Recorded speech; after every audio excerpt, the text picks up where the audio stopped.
Hello. Yes, Manisha, Avnish, Tanu, how are you? Prachi, कैसे हो आप? सूर्य प्रकाश।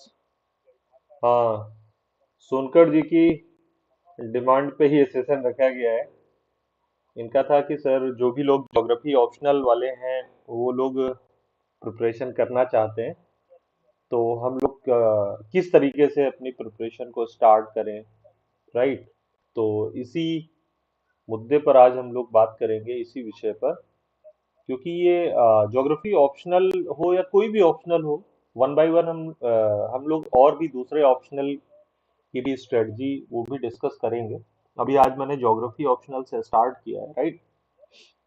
कि पर्टिकुलर किसी भी ऑप्शनल में कौन कौन से हम लोग को सिलेबस पे क्या ध्यान रखना चाहिए। ओके अवनीश, आपका भी ज्योग्राफी ऑप्शनल ही है। गुड। हाँ, प्राची पूछ रही है सर, आप फिजिकल क्लास कब से लेंगे? फिजिकल क्लास भी लेंगे प्राची? पॉसिबली नेक्स्ट वीक या उसके नेक्स्ट वीक में होगी, से स्टार्ट होगी, ठीक है ना? तनु, गुड इवनिंग। तो आज हम लोग बहुत ही इम्पोर्टेंट ये स्ट्रेटजी डिस्कस करने वाले हैं। हाय गीता, कैसे हो आप? कि हम लोग कोई भी हमारा जो भी सिलेबस है, किसी भी सब्जेक्ट का हो, मतलब ये तो आज हम लोग ज्योग्राफी ऑप्शनल की बात कर रहे हैं।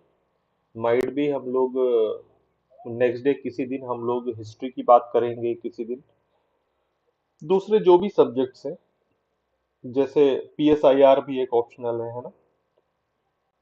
अंतर्राष्ट्रीय संबंध और राजनीति शास्त्र। सोशियोलॉजी भी है।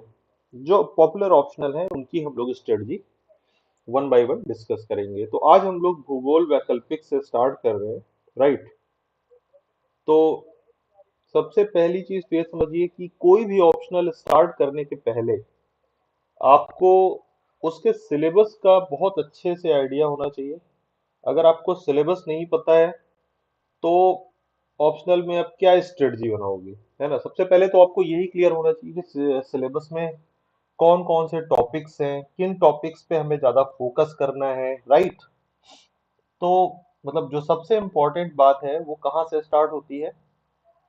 वो स्टार्ट होती है आपके सिलेबस के डिस्कशन से, ठीक है? तो सबसे पहले मैं डिटेल में सिलेबस को डिस्कस करूंगा, क्योंकि आधे से ज्यादा लोगों को सिलेबस ही क्लियर नहीं है कि सिलेबस में क्या है, या जो चीजें सिलेबस में लिखी हुई हैं उनका मतलब क्या है, ठीक है? क्योंकि सिलेबस, खासतौर पे जो ज्योग्राफी का सिलेबस है, बड़ा ही टेक्निकल वर्ड्स लिखे हुए हैं। समझ रहे हैं ना? टेक्निकल वर्ड्स, तकनीकी शब्द एकदम प्रयोग में लाए गए हैं। तो जो टेक्निकल वर्ड्स होते हैं ना, उनको समझने के लिए थोड़ा सा क्या है कि नॉलेज होना चाहिए आपको, है ना? सब्जेक्ट का नॉलेज होना चाहिए। तो उसी के लिए आज खास तौर पे कि सब्जेक्ट का नॉलेज हमें कैसे हो, सब्जेक्ट में कौन कौन से टॉपिक जो हैं उनको हम कैसे तैयार करें, उसके लिए कौन कौन सी बुक्स हम रेकमेंड करें, है ना? बुक कौन सी यूज करें हम। तो इन्हीं सारे महत्वपूर्ण मुद्दों पर हम लोग आज चर्चा करेंगे, ठीक है? तो भूगोल वैकल्पिक विषय, इसमें दो पेपर हैं, है ना? सारे ही वैकल्पिक विषयों में दो पेपर हैं, आपको पता है। यूपीएससी हो या कोई भी स्टेट पीसीएस हो। तो इसका जो फर्स्ट पेपर है, फर्स्ट पेपर पूरी तरीके से थ्योरेटिकल है ना? उसमें उसका जो फर्स्ट पार्ट है उसमें प्रिंसिपल्स ऑफ ज्योग्राफी, उसका जो मेन हेडिंग है that is principles of geography, भूगोल के सिद्धांत। तो सिद्धांत में पूरे जो भूगोल को कई हिस्से में बांटा गया है। एक तो भौतिक भूगोल, है ना? ये जो ट्रांसलेशन जिसने भी किया है, प्राकृतिक भूगोल नहीं है ये, एक्चुअली ये क्या है, भौतिक भूगोल, इसको बोलते हैं भौतिक भूगोल, ठीक है?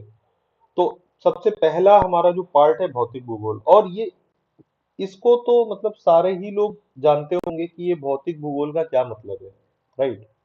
क्यों? क्योंकि भौतिक भूगोल आपके जीएस का सिलेबस का पूरा पूरा भौतिक भूगोल आपको जीएस में पढ़ना है। तो इसलिए जो लोग जनरल स्टडीज में थोड़े से सीरियस हैं, वो लोग भी, उन लोगों के लिए भी ये इम्पोर्टेंट हो जाता है ये सेशन, कि अगर उनको भौतिक भूगोल एक बार समझ में आ गया, तो एक तरीके से उनकी कॉमन तैयारी हो गई।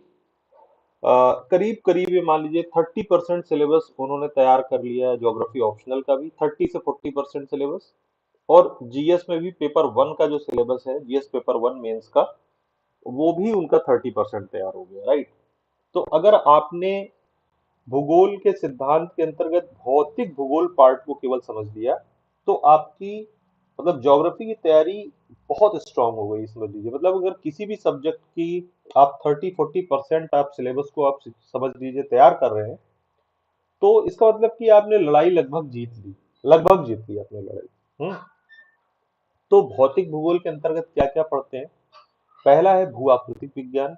भू आकृति विज्ञान में जो जियोमॉर्फोलॉजी बोलते हैं इसको, जियोमॉर्फोलॉजी या भू आकृति विज्ञान, इसमें भू आकृतिक विकास के नियंत्रक कारक, एक एक टॉपिक, मतलब थोड़ा सा आपको धैर्य के साथ इस वीडियो को देखना पड़ेगा। एक एक टॉपिक को मैं आपको बताता हुआ चलूंगा कि उसका मतलब क्या है, क्योंकि आपको मतलब ही नहीं मालूम फिलहाल। हम्म। कि भू आकृतिक विकास के नियंत्रक कारक मतलब कि जो भी लैंड फॉर्म्स है, जो भी लैंड फॉर्म मतलब जो भी आपको पर्वत पहाड़, है ना, मैदान पठार, जो भी कुछ आपको दिख रहा है पृथ्वी में, उसको कंट्रोल करने वाले फैक्टर्स कौन से हैं?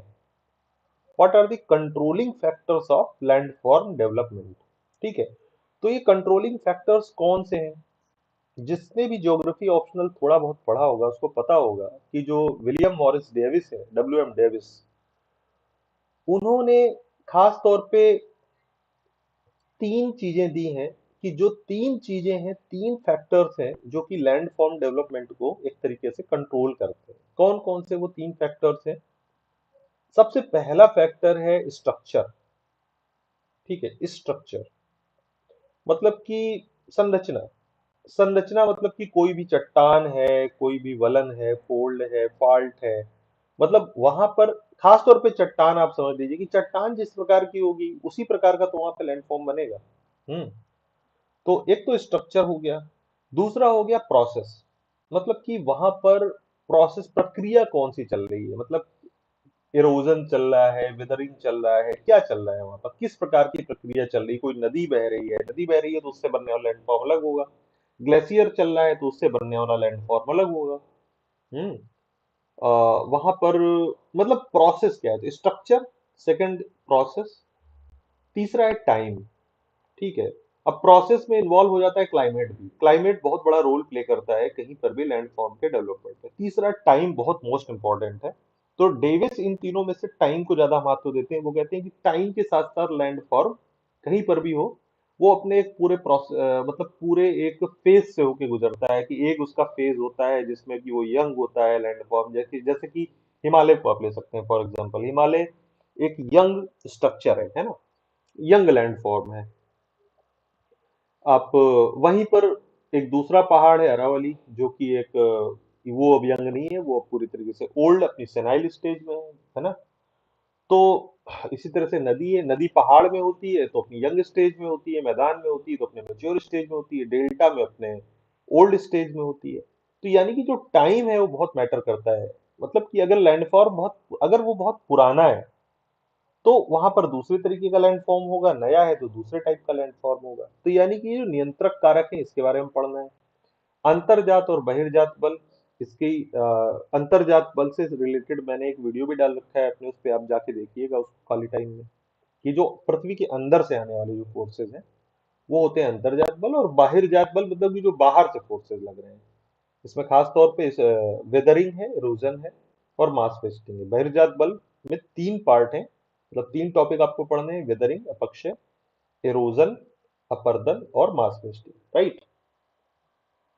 तो ये आपका हो गया। फिर भूपर्पटी का उद्गम, मतलब कि जो आपका क्रस्ट है वो कैसे बना है, भू चुंबकत्व के मूल सिद्धांत, जियोमैग्नेटिज्म है, पृथ्वी के अंतरंग की प्राकृतिक दशा है, पृथ्वी अंदर से कैसी है, भू अभिनति है ना, जियो सिंक्लाइन। जियो सिंक्लाइन एक बहुत इंपॉर्टेंट कॉन्सेप्ट है। मैं अपने कॉन्सेप्ट वाली सीरीज एक मैंने स्टार्ट की है, तो उसमें अभी एक दो वीडियो बने हैं, तो उसमें मैं जियो सिंक्लाइन या भू अभिनति को भी डिस्कस करूंगा। बहुत इंपॉर्टेंट कॉन्सेप्ट है। महाद्वीपीय मतलब कि एक तरीके से they are called the cradles of fold mountains, मतलब ये वलित पर्वतों के पालने हैं। पालने मतलब जैसे बच्चा पालने में पलता है ना, वैसे ही वलित पर्वत भू अवनतियों में पलते हैं, मतलब एक तरीके से उन्हीं से उनका उत्थान और फिर विकास होता है। जैसे कि हिमालय एक आपको पता है वलित पर्वत है, तो हिमालय किस भू अभिनति या किस जियोसिंक्लाइन में पल रहा है, किसमें उसका विकास हो रहा है, उसको बोलते हैं टेथीज जियोसिंक्लाइन, जिसको आप टेक्निकली आप नॉर्मली आप क्या बोल देते हो, सी, टेथीज सी। टेथीज सी नहीं है कोई, एक्चुअली टेथीज एक जियोसिंक्लाइन है। टेक्निकल वर्ड क्या है, जियोसिंक्लाइन, भू अभिनति, है ना, ये जो वर्ड है भू अभिनति, राइट। तो इंपॉर्टेंट कॉन्सेप्ट है महाद्वीपीय विस्थापन, आपको पता है वेगनर का जो महाद्वीपीय विस्थापन का सिद्धांत है वो पढ़ेंगे आप इसमें। फिर समस्थिति, समस्थैतिकी, एक्चुअली सही वर्ड है समस्थैतिकी, है ना, आइसोस्टैसी, तो समस्थैतिकी पढ़ेंगे। प्लेट विवर्तनिकी पढ़ेंगे, प्लेट टेक्टोनिक्स, है ना, एक तरीके से जो आधुनिक एक सबसे आधुनिक सिद्धांत है लैंडफॉर्म डेवलपमेंट का। पर्वतों पर्वतों से संबंधित अभिनव विचार, अभिनव विचारों में मुख्य रूप से वही प्लेट टेक्टोनिक्स है और कुछ दूसरे कुछ थ्योरीज हैं, ठीक है। ज्वालामुखीयता यानी कि वोल्केनिज्म क्या है, भूकंप क्या है, सुनामी क्या है, कैसे आते हैं, भू आकृतिक चक्र क्या है। वही मैंने बताया कि भू आकृतिक चक्र क्या है, जो डेविस ने जो चक्र बताया कि एक तरीके से कोई भी लैंडफॉर्म तीन स्टेज से होकर के गुजरता है और अंत में एक पेनिप्लेन बनता है, तो उसको पूरे बोलते हैं उसको साइकिल, है ना, एक तरीके से जियोमॉर्फिक साइकिल है। तो जो जियोमॉर्फिक साइकिल है उसकी कॉन्सेप्ट उसको एक हम डेविस का पढ़ते हैं, खासतौर पे डेविस का और पेंक का, दो लोग का पढ़ते हैं, ठीक है, ऑप्शनल में। और अगर आपको जीएस में नॉर्मली कुछ पढ़ना है, थोड़ा बहुत इसमें जानना है, तो डेविस का सफिशियंट है कि डेविस ने क्या अपनी विचारधारा दी थी, मैंने शॉर्ट में बताया, बस यही इनकी विचारधारा है। दृश्य भूमि का विकास, उसकी संकल्पनाएं, यही जो डेविस, पेंक और दूसरे तमाम सारे भू-आकृतिक वैज्ञानिक हैं, उनकी जो भी अवधारणा है। अनाच्छादन कालक्रम, डेनुडेशनल क्रोनोलॉजी, यानी कि कहीं पर भी डेनुडेशन से अनाच्छादन से लैंडफॉर्म किन किन स्थितियों से, किन किन डेवलपमेंट से, स्टेजेस से होकर गुजरता है समय के साथ, उसी को बोलते हैं अनाच्छादन कालानुक्रम। तो ये आप खास तौर पे डेनुडेशन क्रोनोलॉजी हम नदी के संबंध में, नदी के कॉन्टेक्स्ट में पढ़ते हैं कि नदी जहां जहां से बहती है वो किस किस तरीके से अपने लैंडफॉर्म को, वहां के लैंडफॉर्म को डेवलप्स को करती है। जलमार्ग आकृति विज्ञान, मतलब कि इसमें भी हम वही डेंड्रोक्रोनोलॉजी पर, मतलब इसमें हम पढ़ते हैं खास तौर पे जो भी जलमार्ग यानी कि जो सरिताएं हैं, जो नदियां हैं, वो किस तरीके से भू आकृति को बनाती हैं। खास तौर पे जोर ज्यादातर नदी से बनने वाली आकृतियां या लैंडफॉर्म डेवलपमेंट पर है, ठीक है। अपर्दन पृष्ठ, उसका प्रवणता विकास, ये सारे छोटे छोटे सिद्धांत हैं। अभी मैं बताऊंगा कि ये आपको किन किन बुक से आप इनको पढ़ सकते हैं। मतलब कौन सी इंपॉर्टेंट बुक्स हैं जिनका सहारा लेकर के आप ये भू आकृति विज्ञान वाला ये पूरा का पार्ट फिनिश कर सकते हैं। तो अभी मैं यहीं पर नीचे ही लिख दे रहा हूँ कि ये आपको ये वाला टॉपिक पढ़ने के लिए खास तौर पे आपको कौन सी बुक रेफर करनी है, भू आकृति विज्ञान वाला टॉपिक पढ़ने के लिए। सविंदर सिंह है, जो आपने नाम सुना होगा। तो सविंदर सिंह का एक तो भौतिक भूगोल आता है, दूसरा आता है भू आकृति विज्ञान, ये दोनों ही बुक इनकी इनकी आती है। तो उस बुक को ले लेंगे और उस बुक से ये सारे टॉपिक आपको मिल जाते हैं, ठीक है। तो यहाँ पर स्पेशली मैं लिख रहा हूँ इस टॉपिक के लिए कि आप सविंदर सिंह पढ़िए यहाँ पर, ठीक है। अब सविंदर सिंह को पढ़ने का रीजन क्या है कि बहुत सारे डायरेक्ट क्वेश्चन इनकी बुक से आते हैं मेंस में, ठीक है, और बुक बहुत ही सरल भाषा में लिखी गई है। हिंदी इंग्लिश दोनों में आती है, मतलब हिंदी इंग्लिश मीडियम से कोई इशू नहीं है, आप इंग्लिश मीडियम के हो तो भी आपको ये बुक मिल जाएगी, इंग्लिश में, हिंदी के हो तो हिंदी में मिल जाएगी, राइट। तो ये दोनों बुक बहुत उपयोगी हैं। इवन मैं तो दोनों के लेखक सविंदर सिंह हैं, मतलब मैं तो जीएस के लिए भी बोलता हूँ, रिकमेंड करता हूँ कि भौतिक भूगोल वाली बुक जीएस के लिए भी लोगों को पढ़नी चाहिए, ठीक है, जनरल स्टडीज के लिए। अब भौतिक भूगोल वाली बुक की इनकी खासियत क्या है कि आप ये जो सारे टॉपिक देख रहे हैं ना, भू आकृति विज्ञान, जलवायु विज्ञान, समुद्र विज्ञान, मतलब ये जीव विज्ञान न होकर के क्या है, जीव जैव भूगोल है, है ना। जीव भूगोल जो लिखा हुआ है एक्चुअली जैव भूगोल लिखते हैं, ठीक है, जैव भूगोल। तो जो जैव भूगोल है, राइट, वो मतलब कि आप कुछ भी पढ़ लीजिए इनकी बुक से, आपको सारा कुछ इसमें मिल जाएगा। ये इनकी बुक की खासियत है। पर्यावरणीय भूगोल की इनकी एक अलग से भी किताब आती है, उसको अलग से भी ले सकते हैं। उसमें भी एक पार्ट है भौतिक भूगोल के साथ भी ये लगा हुआ है।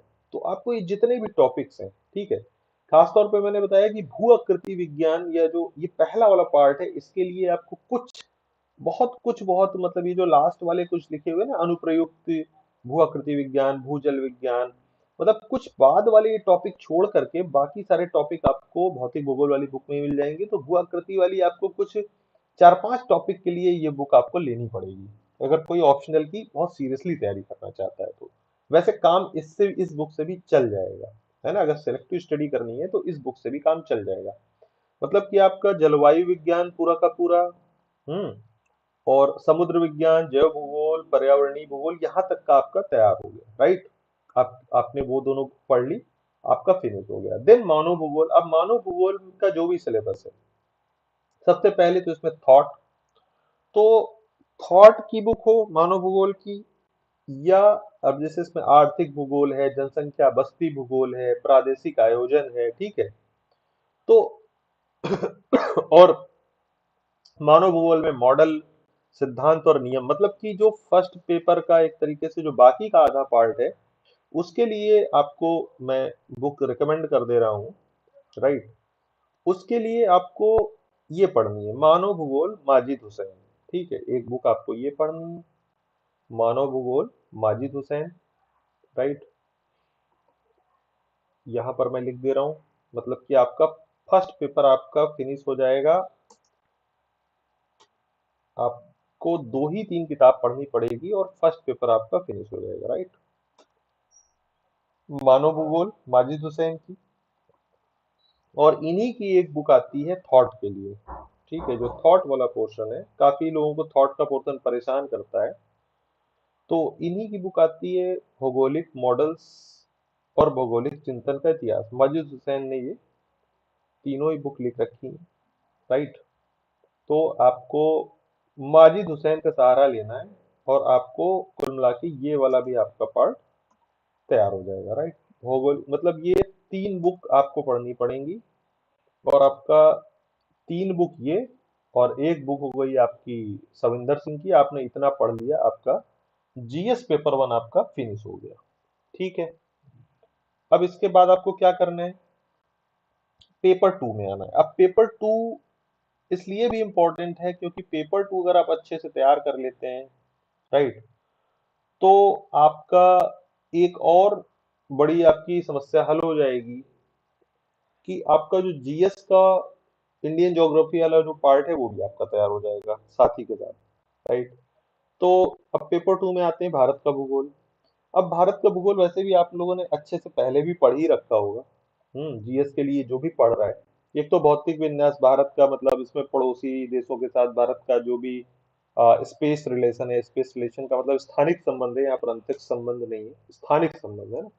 जो भी स्थानिक संबंध है ना, जो भी बाउंड्रीज है, इंडिया की जो लैंड बाउंड्रीज है, वाटर बाउंड्रीज है, संरचना भारत में कौन कौन से लैंड फॉर्म है, उनका क्या संरचना है, मतलब कौन सी, जो धारवाड़ कडप्पा विंध्यन, जो भी चट्टाने हैं, अपवाह तंत्र नदियां कौन सी हैं, है ना। भू आकृतिक प्रदेश कौन कौन से हैं, वही आपको पता है कि खासतौर पे छह छह भू आकृतिक प्रदेश हैं। उत्तर का विशाल मैदान, पर्वतीय क्षेत्र, और तीसरा आपका हो गया थार मरुस्थल, चौथा हो गया आपका प्रायद्वीपीय पठार, पांचवें हो गए आपके दोनों तरफ के आपके ईस्ट और वेस्ट कोस्टल प्लेन, तटीय मैदान, और छठे हो गए आपके द्वीप समूह। तो ये भू आकृतिक प्रदेश है। भारतीय मानसून, वर्षा, उष्णकटिबंधीय चक्रवात, पश्चिमी विक्षोभ, जो भूमध्य सागर की तरफ से जो वेस्टर्न डिस्टरबेंसेज आते हैं, जिनकी वजह से जाड़े में वर्षा होती है उत्तर भारत के क्षेत्र में, ठीक है।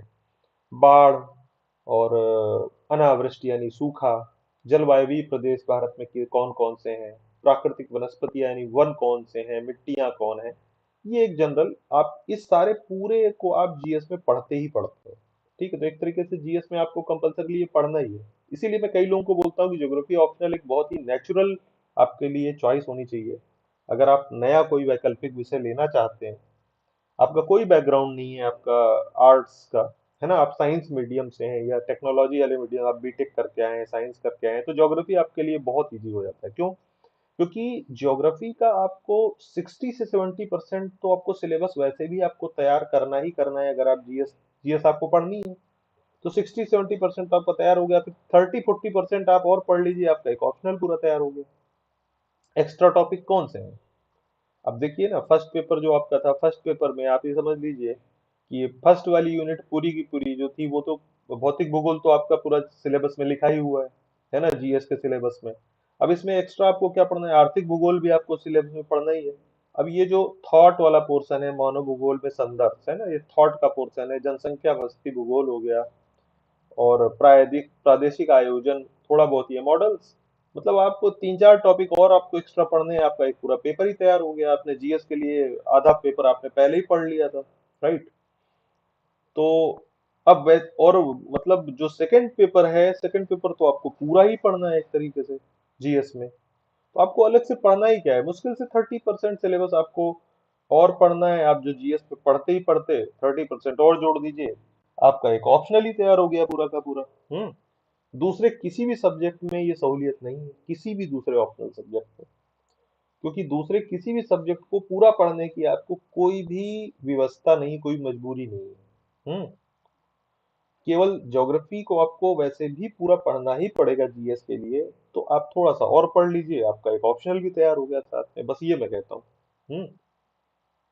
तो ज्योग्राफी ऑफ इंडिया आपको इसमें भौतिक विन्यास हो गया, संसाधन मतलब जो भी भारत में खनिज संसाधन, ऊर्जा संसाधन, वो सारे हैं, राइट? कृषि, कृषि के क्षेत्र में जो कुछ भी है, हाँ, अवसंरचना, सिंचाई, बीज, कौन कौन सी फसलें कहाँ कहाँ पर उगाई जाती हैं, जो भी कृषि जलवायु क्षेत्र हैं।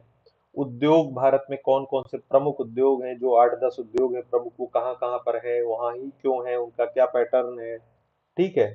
परिवहन के जो भी नेटवर्क हैं, संचार, व्यापार, सांस्कृतिक विन्यास में ऐसा कुछ भी खास नहीं है। मतलब भारत की निर्जातीय विविधताएं, मतलब कौन कौन सी भारत में भाषाएं बोली जाती हैं, कौन कौन सी प्रजातियां अलग अलग क्षेत्रों में है ना, लिंग अनुपात क्या है, आयु संरचना क्या है, जनसंख्या से संबंधित जो डेमोग्राफिक आंकड़े हैं, बस्ती भूगोल भारत का प्रादेशिक विकास और आयोजन, राजनीतिक परिप्रेक्ष्य में भारत की अंतर्राष्ट्रीय सीमाएं, उसका दक्षिण एशिया में हिंद महासागर में भारत की जो भू राजनीति है, और समकालीन तमाम सारे मुद्दे, जो कि वैसे भी जीएस में आप पढ़ते ही हैं, करंट अफेयर्स टाइप के वैसे क्वेश्चन आते हैं।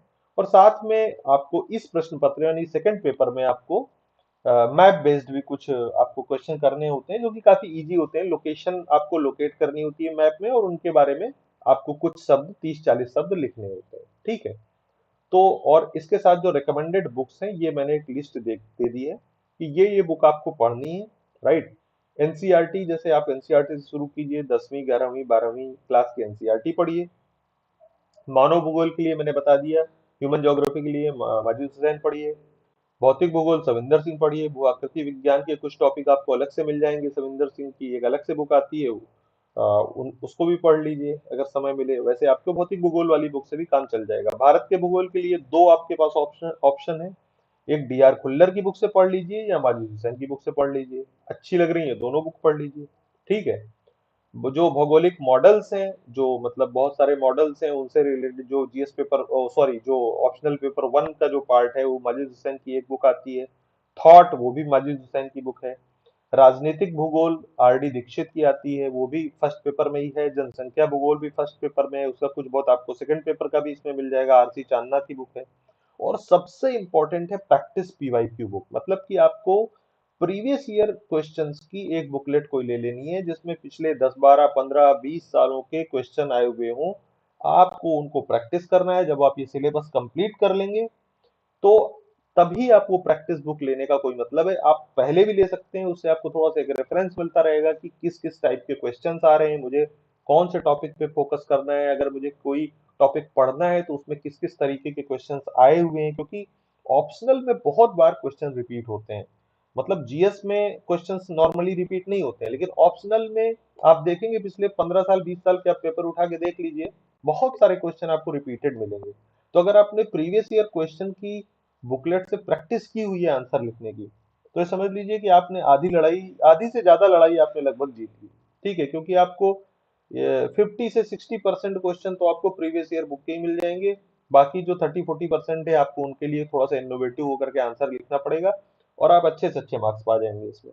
ठीक है, तो ये मेरी गारंटी है कि अगर आप इस स्ट्रेटजी को फॉलो करते हुए अपनी तैयारी करते हैं, कि पहले आप सिलेबस को अच्छे से आप एनालाइज करते हैं, सिलेबस के एक एक टॉपिक को अगर आप अच्छे से पढ़ते हुए, अब मैंने जो रेफरेंस बुक्स बताई हैं इनमें से पढ़ते हुए अगर आप इसको फिनिश करते हैं और फिर प्रैक्टिस करते हैं, तो मैं आपको एश्योर करता हूँ कि आपकी तैयारी बहुत अच्छे स्तर की होगी। और जब आप आंसर उसका अच्छा लिखने लगेंगे, आप ग्रुप में भेजिए अपने आंसर लिखे हुए, मैं उनको चेक करूंगा, और आपको आपका सही मूल्यांकन आपको मैं बता दूंगा। इस साल का जो ज्योग्राफी का जो टॉपर थे इस साल के, मैं ज्यादा किसी का, एक्चुअली वैसे मेरी आदत नहीं है किसी स्टूडेंट के नाम से अपना वो करने की, इसीलिए मैं बता भी नहीं रहा हूँ। आप सर्च कीजिएगा कि कौन इस साल के ज्योग्राफी के टॉप कोर्स कौन थे। ठीक है, इंग्लिश मीडियम से थे, तो लगातार 2 साल से मेरी टेस्ट सीरीज कर रहे थे वो, मैं उनकी मेंस की प्रैक्टिस वाले जो क्वेश्चंस हैं लगातार मैं चेक कर रहा था। इस साल तो मैंने बोल दिया था कि आप टॉप 20 में आ रहे हो अगर आपका जीएस का पेपर अच्छा जाता है। और अच्छा रहा, मतलब उनका सारा कुछ अच्छा रहा। और आप देखिएगा जाके उनका कई कई जगहों पर उन्होंने इंटरव्यू दिए हैं। आपको पता ही है कि बाद में तो पता नहीं कौन कौन तमाम सारे लोग, यशार्थ शेखर करके नाम है, मैं आपको नाम बता ही देता हूँ। तो लगातार 2 साल से मुझसे मेंस के प्रैक्टिस क्वेश्चन लिख रहे थे, चेक करवा रहे थे, और अच्छा लिख रहे थे, लगातार अच्छा लिख रहे थे। तो यशार्थ शेखर ने इस साल अच्छी रैंक भी लाए हैं।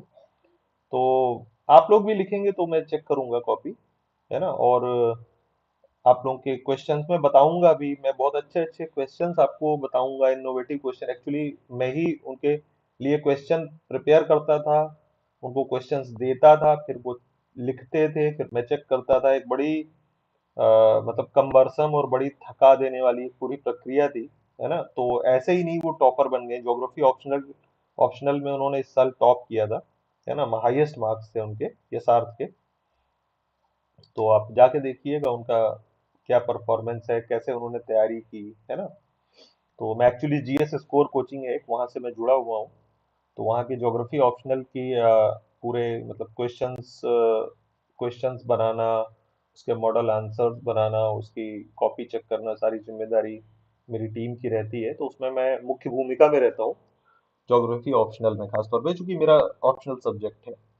राइट, तो ये सार्थ शेखर का आप एक बार इंटरव्यू भी देखिएगा जाके, तो कि उन्होंने किस तरीके से तैयारी की, कैसे वो ऑल इंडिया रैंक 12 है उनकी इस साल, है ना। या यार 12 आई थी 2021 वाले, यूपीएससी 2021 वाला जो रिजल्ट आया था फाइनल, उसमें सेलेक्ट हुए थे। 306 नंबर आए थे यशार्थ के। ठीक है, तो लगातार अच्छा लिख रहे थे। 300 के ऊपर मार्क्स किसी भी सब्जेक्ट में लाना, मतलब दैट इज, मतलब अनडाउटेडली आप टॉप 50 की रैंक में आप आ रहे हैं। अगर आप जीएस थोड़ा सा भी ठीक ठाक कर लेते हैं, एवरेज मोर देन एवरेज कर लेते हैं, तो आप टॉप 20 में आ जाते हैं। ठीक है, तो वही मैं आपको बता रहा हूँ कि आप अपनी तैयारी को थोड़ा सा पैना कीजिए, और अच्छे से, मतलब इस तरीके से इस वे में ही तैयार कीजिएगा।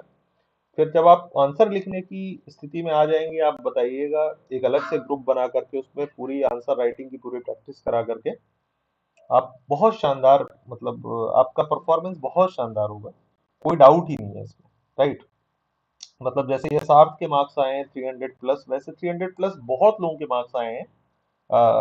पिछले 8 सालों से तो मैं लगभग ये काम कर ही रहा हूँ। तो ज्योग्राफी में लगभग हर साल कोई ना कोई टॉपर मेरा रहा है, जिसने मुझसे पढ़ा है या मेरी टेस्ट सीरीज ज्वाइन की है, उसमें प्रैक्टिस की है।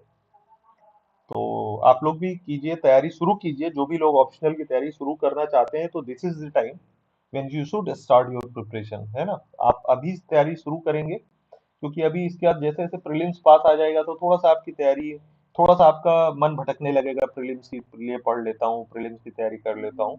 तो अभी अगर थोड़ा सा 2-3 महीने दे देंगे तो आपका मोर देन 50% सिलेबस आप फिनिश कर लो, राइट।